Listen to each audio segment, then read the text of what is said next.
नमस्कार। स्वागत है आप सभी का आपके अपने YouTube चैनल MKLCC ग्रुप पर। तो अगर आप इस बार इंटरमीडिएट की परीक्षा दे रहे हैं तो आप लोगों के लिए प्रतिदिन दोपहर 12 बजे सभी सब्जेक्ट से महत्वपूर्ण VVI ऑब्जेक्टिव प्रश्न का सेट डिस्कशन के साथ लाइव क्लास के रूप में दिया जा रहा है। इसलिए अगर आप चाहते हैं कि इंटर की परीक्षा में सभी सब्जेक्ट के ऑब्जेक्टिव प्रश्न में सभी प्रश्न का उत्तर सही हो तो डेली लाइव क्लास दोपहर 12 बजे जरूर ज्वाइन करें।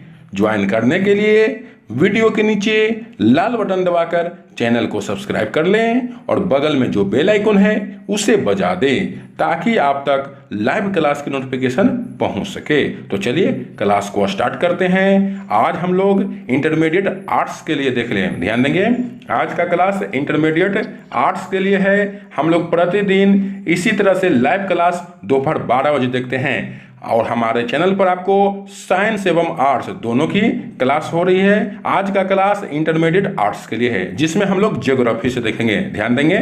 आज हम लोग ज्योग्राफी से देखने वाले हैं, इसलिए आप लोग बढ़िया से देखिएगा। और ज्योग्राफी का चैप्टर 1 हम लोग आज ज्योग्राफी का चैप्टर 1 से महत्वपूर्ण ऑब्जेक्टिव प्रश्न देख रहे हैं, क्योंकि हम लोग चैप्टर वाइज प्रतिदिन चैप्टर वाइज मिक्सिंग करके नहीं दोस्तों, चैप्टर बाय चैप्टर हम लोग महत्वपूर्ण ऑब्जेक्टिव प्रश्न का डिस्कशन कर रहे हैं, इसलिए ध्यान देंगे। और आज का जो चैप्टर है मानव भूगोल, जिसमें प्राकृतिक एवं विषय क्षेत्र, इसके बारे में हम लोग ऑब्जेक्टिव प्रश्न देखेंगे। तो चलिए स्टार्ट करते हैं। तो सभी लोग वीडियो को लाइक कर देंगे और चैनल पर नए हैं तो वीडियो के नीचे लाल बटन दबाकर चैनल को सब्सक्राइब कर देंगे। और ध्यान देंगे दोस्तों, यह क्लास आपका लाइव चल रहा है, इसलिए वीडियो के नीचे एक लाइव चैट का ऑप्शन मिलेगा, उससे आप जरूर जुड़ें। हमारे बताने से पहले किसी भी प्रश्न का उत्तर आपको मालूम हो उसमें आप जरूर दें। इस तरह से आपका एक ऑनलाइन टेस्ट सीरीज भी हो जाएगा। और लास्ट में हमें कमेंट करके जरूर बताएं कि कितने प्रश्न का उत्तर आप लोग का सही हुआ। तो चलिए देखते हैं क्वेश्चन 1। तो दोस्तों ज्योग्राफी का सेट है और जो चैप्टर 1 का है, तो कहता है इनमें से कौन सा एक मानव भूगोल से संबंधित नहीं है। बहुत ही बढ़िया प्रश्न है दोस्तों। इनमें से कौन सा एक मानव भूगोल से संबंधित नहीं है? क्या क्षेत्रीय विभिन्नता या मात्रात्मक क्रांति, स्थानिक संगठन, अन्वेषण एवं वर्णन, कौन है जो मानव भूगोल से संबंधित नहीं है? सभी लोग इस प्रश्न का उत्तर देंगे। दोस्तों हम लोग प्रतिदिन दोपहर 12 बजे चैप्टर बाय चैप्टर सभी विषय से चैप्टर बाय चैप्टर महत्वपूर्ण ऑब्जेक्टिव प्रश्न का डिस्कशन करते हैं, इसलिए आप लोग प्रतिदिन दोपहर 12 बजे जरूर ज्वाइन करें इस लाइव क्लास को। तो जल्दी से बताएं दोस्तों, इनमें से कौन सा एक मानव भूगोल से संबंधित नहीं है? तो ध्यान देंगे दोस्तों, कुछ लोग उत्तर देना शुरू कर दिए हैं, आप लोग भी प्रयास करें दोस्तों। गलत होगा कोई बात नहीं, प्रैक्टिस करें। जितना ज़्यादा प्रैक्टिस आप लोग का रहेगा उतना ही एग्जाम के लिए फायदेमंद होगा। तो याद रखेंगे कौन सा एक मानव भूगोल से संबंधित नहीं है? तो दोस्तों मात्रात्मक क्रांति, मात्रात्मक क्रांति मानव भूगोल से संबंधित नहीं है, इसलिए इस प्रश्न का सही उत्तर हो जाएगा ऑप्शन बी। आप लोग दोस्तों उत्तर देने का प्रयास करेंगे, ठीक ना। जितना ज्यादा प्रयास करेंगे उतने ही आप लोगों के लिए फायदा होगा। जितना ज्यादा प्रैक्टिस आपका हुआ रहेगा एग्जाम में उतने ही आसान होगा एग्जाम का क्वेश्चन बनाने के लिए। इसलिए आप मान के चले कि यह प्रश्न बोर्ड के एग्जाम में आया है और आप एग्जाम हॉल में बैठे हुए और उसके बाद दोस्तों आप उत्तर दें, ठीक है। डेली इसी तरह से प्रैक्टिस करें दोस्तों, तो आपको इंटरमीडिएट एग्जाम में अच्छे मार्क्स आएंगे। तो चलिए नेक्स्ट क्वेश्चन। और नेक्स्ट क्वेश्चन कहता है दोस्तों मानव भूगोल क्रियाशील मानव और अस्थायी पृथ्वी के परिवर्तनशील बंधों का अध्ययन है। कहता है दोस्तों मानव भूगोल क्रियाशील मानव और अस्थायी, अस्थायी नहीं अस्थायी पृथ्वी के परिवर्तनशील बंधों अर्थात बंधनों का अध्ययन है। यह किसने कहा? यह किसका कथन है दोस्तों? रीडर महोदय का या रैटजेल का या कुमारी सैंपल का या टेलर का? किस महोदय का यह कथन है कि मानव भूगोल क्रियाशील मानव और अस्थायी पृथ्वी के परिवर्तनशील बंधों का अध्ययन है? सभी लोग उत्तर देने का प्रयास करेंगे दोस्तों। और अगर यह क्लास आपको अच्छा लग रहा है तो वीडियो को जरूर लाइक करें और चैनल को सब्सक्राइब नहीं किए हैं तो वीडियो के नीचे लाल बटन दबाकर चैनल को सब्सक्राइब कर दें ताकि इसी तरह से डेली लाइव क्लास की नोटिफिकेशन आप तक पहुंच सके। तो जल्दी से बताएं दोस्तों, मानव भूगोल क्रियाशील मानव और अस्थायी पृथ्वी के परिवर्तनशील बंधों का अध्ययन है। या किसने कहा? तो यह कुमारी सैंपल, याद रखेंगे, कुमारी सैंपल जी ने यह बात कही थी कि मानव भूगोल क्रियाशील मानव और अस्थायी पृथ्वी के परिवर्तनशील बंधों का अध्ययन है। तो इसलिए इस प्रश्न का सही उत्तर हो जाएगा दोस्तों ऑप्शन सी। और आज हम लोग भूगोल से देख रहे हैं, भूगोल का चैप्टर 1, ध्यान देंगे, भूगोल का चैप्टर 1 आज देख रहे हैं हम लोग। प्रतिदिन दोपहर 12 बजे इसी तरह से सभी सब्जेक्ट का chapter by chapter VVI objective का डिस्कशन करते हैं। तो आज का क्लास ज्योग्राफी से है। और कहता है नेक्स्ट क्वेश्चन दोस्तों, मानव भूगोल का जनक किसे कहा जाता है? बहुत ही आसान सवाल और बार बार पूछे जाने वाले प्रश्न है दोस्तों कि मानव भूगोल का जनक किसे कहा जाता है। सभी लोग इस प्रश्न का उत्तर देंगे कि मानव भूगोल का जनक किसे कहा जाता है। चलिए बहुत बढ़िया, कुछ लोग का उत्तर आना शुरू हो गया। प्रयास करें दोस्तों, गलत होने से मत डरे, आप लोग उत्तर देने का प्रयास करें। तो चलिए बहुत बढ़िया, तो याद रखेंगे दोस्तों, मानव भूगोल का जनक कौन है? तो मानव भूगोल का जनक रैटजेल हैं। याद रखेंगे, रैटजेल। मानव भूगोल का जनक किसे कहा जाता है? तो रैटजेल। ऑप्शन डी इस प्रश्न का सही उत्तर हो जाएगा। चलिए नेक्स्ट क्वेश्चन। और ध्यान देंगे दोस्तों, आपके अपने YouTube चैनल MKLCC ग्रुप पर प्रतिदिन शाम 7 बजे मैट्रिक एग्जाम के लिए भी लाइव क्लास होती है। इसलिए अगर आपके आस पड़ोस घर में छोटे भाई बहन हो तो उसे भी जरूर बताएं और प्रतिदिन शाम 7 बजे लाइव क्लास से जुड़ाएं। तो नेक्स्ट क्वेश्चन का था दोस्तों, नवनिश्चयवाद। नवनिश्चयवाद से संबंधित कौन है? नवनिश्चयवाद से संबंधित कौन है? ब्लास, हम्बोल्ट, रैटजेल या टेलर? जल्दी से इस प्रश्न का उत्तर देंगे दोस्तों। क्वेश्चन नंबर 4 कहता है नवनिश्चयवाद से संबंधित कौन है? ब्लास, हम्बोल्ट, रैटजेल या टेलर? सभी लोग उत्तर देने का प्रयास करेंगे क्योंकि चैप्टर 1, ध्यान देंगे, ज्योग्राफी का चैप्टर 1 से महत्वपूर्ण VVI ऑब्जेक्टिव क्वेश्चन है।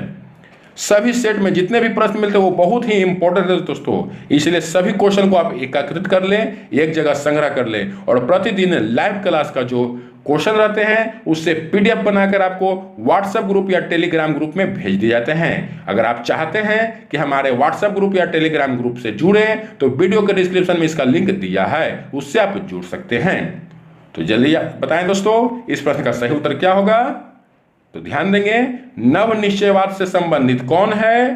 तो नवनिश्चयवाद से संबंधित टेलर है। याद रखेंगे, टेलर। ऑप्शन डी इस प्रश्न का सही उत्तर है। चलिए नेक्स्ट क्वेश्चन की ओर चलते हैं।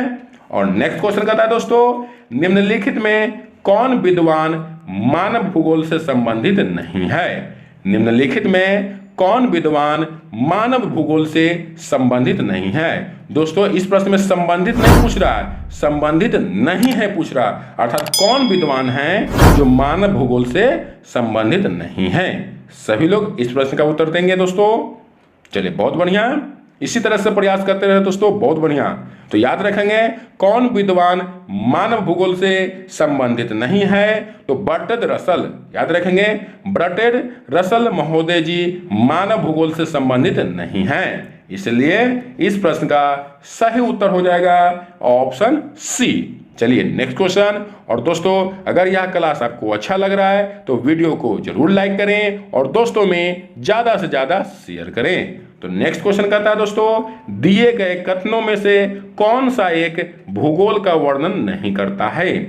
दिए गए कथनों, जो 4 कथन दिए हैं दोस्तों, इनमें से कौन सा कथन एक भूगोल का वर्णन नहीं करता है? चलिए बारी बारी से कथन को पढ़ने का प्रयास करते हैं। तो कहता है समाकलनात्मक अनुशासन, मानव और पर्यावरण के बीच अंतर संबंधों का अध्ययन, प्रौद्योगिकी के विकास के फलस्वरूप समय में प्रासंगिक नहीं, द्वैधता पर आश्रित। क्या होगा दोस्तों, कौन सा कथन एक भूगोल का वर्णन नहीं करता है? सभी लोग उत्तर दें। 4 कथन दिया है दोस्तों, option A, option B, option C और ऑप्शन डी। ये 4 कथन है, ये चारों कथन में से कौन सा कथन एक भूगोल का वर्णन नहीं करता है? तो ध्यान देंगे दोस्तों, कौन सा कथन एक भूगोल का वर्णन नहीं करता है? तो समाकलनात्मक अनुशासन। याद रखेंगे, समाकलनात्मक अनुशासन है जो एक भूगोल का वर्णन नहीं करता है। बाकी शेष जो 3 कथन है ये सभी एक भूगोल का वर्णन करता है। इसलिए इस प्रश्न का सही उत्तर है ऑप्शन ए। चलिए नेक्स्ट क्वेश्चन कहता है दोस्तों, इनमें से कौन सा एक भौगोलिक सूचना का स्रोत नहीं है? इनमें से कौन सा एक भौगोलिक सूचना का स्रोत नहीं है? यात्रियों का विवरण, प्राचीन मानचित्र, चंद्रमा से चट्टानी पदार्थों के नमूने, प्राचीन महाकाव्य। किससे एक भौगोलिक सूचना का स्रोत नहीं मिलता है? यात्रियों के विवरण से भौगोलिक सूचना का स्रोत नहीं मिलेगा, या प्राचीन मानचित्र से, या चंद्रमा से चट्टानी पदार्थों के नमूने से, या प्राचीन महाकाव्य से? जल्दी से इस प्रश्न का उत्तर देंगे दोस्तों। बहुत ही आसान प्रश्न है कि कौन सा एक भौगोलिक सूचना, जो भौगोलिक सूचना है जिससे हम उससे इंफॉर्मेशन प्राप्त कर सकते हैं, तो उसका स्रोत नहीं है। तो याद रखेंगे दोस्तों, प्राचीन महाकाव्य से भौगोलिक सूचना का स्रोत नहीं मिलता है। इसलिए इस प्रश्न का सही उत्तर है ऑप्शन डी। यात्रियों के विवरण से भौगोलिक सूचना का स्रोत मिलता है, प्राचीन मानचित्र से भी मिलता है, और चंद्रमा से चट्टानी पदार्थों के नमूने से भी। तो किससे नहीं मिलता है? तो प्राचीन महाकाव्य से। चलिए नेक्स्ट क्वेश्चन की ओर बढ़ते हैं, और नेक्स्ट क्वेश्चन कहता है दोस्तों, प्रकृति और मानव के बीच पारस्परिक क्रिया का सबसे महत्वपूर्ण कारक कौन है? प्रकृति और मानव के बीच पारस्परिक क्रिया का सबसे महत्वपूर्ण कारक कौन है? जल्दी से इस प्रश्न का उत्तर देंगे दोस्तों। बहुत ही बढ़िया प्रश्न है, ध्यान से इस प्रश्न को समझेंगे। कहता है प्रकृति, नेचर और मानव, ह्यूमन, प्रकृति और मानव के बीच पारस्परिक क्रिया का सबसे महत्वपूर्ण कारक कौन है? बुद्धिमत्ता, तकनीक, समझबूझ, या भाईचारा? कौन महत्वपूर्ण कारक है? प्रकृति और मानव के बीच पारस्परिक क्रिया का सबसे महत्वपूर्ण कारक। तो याद रखेंगे दोस्तों, प्राकृतिक और मानव के बीच पारस्परिक क्रिया का सबसे महत्वपूर्ण कारक तकनीक है। याद रखेंगे तकनीक। इसलिए इस प्रश्न का सही आंसर ऑप्शन बी हो जाएगा। चलिए नेक्स्ट क्वेश्चन। और दोस्तों अगर यह क्लास आपको अच्छा लग रहा है तो वीडियो को जरूर लाइक करें दोस्तों। आपसे कोई चार्ज नहीं मांगा जा रहा है प्रतिदिन के लाइव क्लास का, सिर्फ आप वीडियो को लाइक करें और दोस्तों में शेयर करें। तो नेक्स्ट क्वेश्चन कहता है, इनमें से कौन मानव की मूल आवश्यकता से संबंधित नहीं है? इनमें से कौन मानव की मूल आवश्यकता से संबंधित नहीं है? क्या दोस्तों मानव की मूल आवश्यकता परिवहन नहीं है, कृषि नहीं है, या गृह निर्माण, या वस्त्र उद्योग? इस प्रश्न का सही उत्तर देंगे कि मानव की मूल आवश्यकता कौन है जो मूल आवश्यकता से संबंधित नहीं है? क्या परिवहन, कृषि, गृह निर्माण, या वस्त्र उद्योग? सभी लोग इस प्रश्न का उत्तर देंगे कि कौन मानव की मूल आवश्यकता से संबंधित नहीं है। सभी लोग उत्तर देने का प्रयास करेंगे।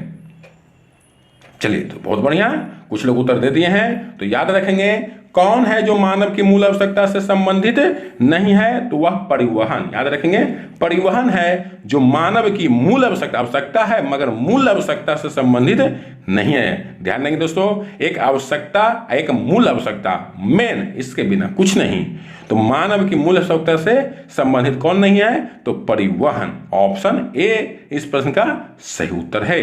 और चलिए आज का लास्ट क्वेश्चन दोस्तों कहता है कि संभववाद है दोस्तों, संभववाद अवधारणा में किस घटक को महत्वपूर्ण माना गया है? संभववाद अवधारणा में किस घटक को महत्वपूर्ण माना गया है? दोस्तों हम लोग प्रतिदिन दोपहर 12 बजे इंटरमीडिएट साइंस एवं आर्ट्स दोनों के लिए सभी सब्जेक्ट से महत्वपूर्ण ऑब्जेक्टिव प्रश्न का लाइव डिस्कशन करते हैं। इसलिए आप लोग अपने आस पड़ोस दोस्त को जरूर बताएं कि प्रतिदिन दोपहर 12 बजे लाइव क्लास से जरूर ज्वाइन करें। और आज का क्लास हम लोग ज्योग्राफी से देख रहे थे और ज्योग्राफी का चैप्टर 1 से। तो जल्दी से इस प्रश्न का उत्तर देंगे दोस्तों, संभववाद अवधारणा में किस घटक को महत्वपूर्ण माना गया है? चलिए बहुत बढ़िया, आज का लास्ट क्वेश्चन है इसलिए सभी लोग उत्तर देंगे इस प्रश्न का। तो याद रखेंगे दोस्तों, संभववाद अवधारणा में किस घटक को महत्वपूर्ण माना गया है? तो प्राकृतिक घटक एवं मानवीय घटक, ये दोनों को महत्वपूर्ण माना गया है। इसलिए इस प्रश्न का सही आंसर हो जाएगा दोस्तों ऑप्शन सी, ए और बी दोनों। याद रखेंगे ऑप्शन सी इस प्रश्न का सही उत्तर है, क्योंकि संभववाद अवधारणा में प्राकृतिक घटक एवं मानवीय घटक दोनों ही महत्वपूर्ण है। तो कैसा लगा क्लास दोस्तों, कमेंट में करके जरूर बताएं और ये भी बताएं कि कितने प्रश्न का उत्तर आप लोगों का सही हुआ। तो फिर मिलेंगे नेक्स्ट क्लास में इसी तरह से डेली दोपहर 12 बजे लाइव क्लास के साथ। तब तक के लिए धन्यवाद।